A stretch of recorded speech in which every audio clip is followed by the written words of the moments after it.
Hello ladies and gentlemen, it's Yong here and welcome to what's probably the final news update video for Skyrim before the game's release. First and foremost, I want to thank everyone who has been watching my videos and everyone who's shown their support by private messaging some news and leaks and information I may have missed. Please do not take offense if I don't use that information. I do know that werewolves have been confirmed and I corrected my previous video in which I shared the lies Bethesda told me, and I just don't feel like I should make another video just to clarify that. So if you still don't know, werewolves are in the game. Don't believe Bethesda. Werewolves are in the game. Boom. Done. Also, I do know that the first 20-some minutes have been leaked, but there are certain things I don't want to leak to the audience or to myself because I want everyone to enjoy the game, and that can't happen if we already know what's going to happen. And also, I do respect Bethesda's work, and I know that there are certain things they don't want leaked, so I am going to respect that. But please do not stop your support. If there's anything you want to share with me, by all means, send me a message through my personal channel, and I may or may not use the information you have provided, but do know that I am grateful. Now, on to the news. The first review for Skyrim is in, and I'll tell you guys everything this magazine had to say. So let's begin.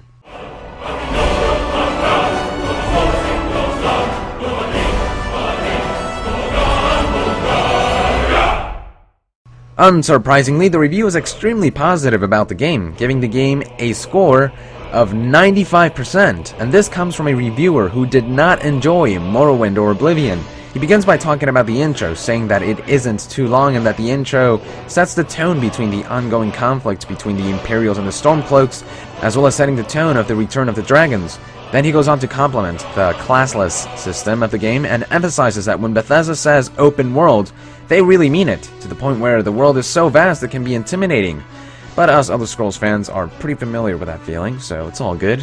The cities this time are alive, according to the article, and various things you can gain from listening to NPCs include side quests, new conversation topics, backstory of the world, and even some skill boosts.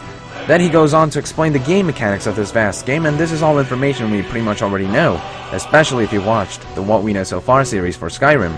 He does go into negatives, which, according to the writer, are either minor or tend to sort themselves out. The first criticism initially came with combat, which, according to the article, felt loose at first, and it initially suffered from one-button hack-and-slash formula, but as he further progressed, he found himself tailoring his own combat style and tactics through the many new skills, upgrades, weapons and armors, and powers he obtained throughout his journey.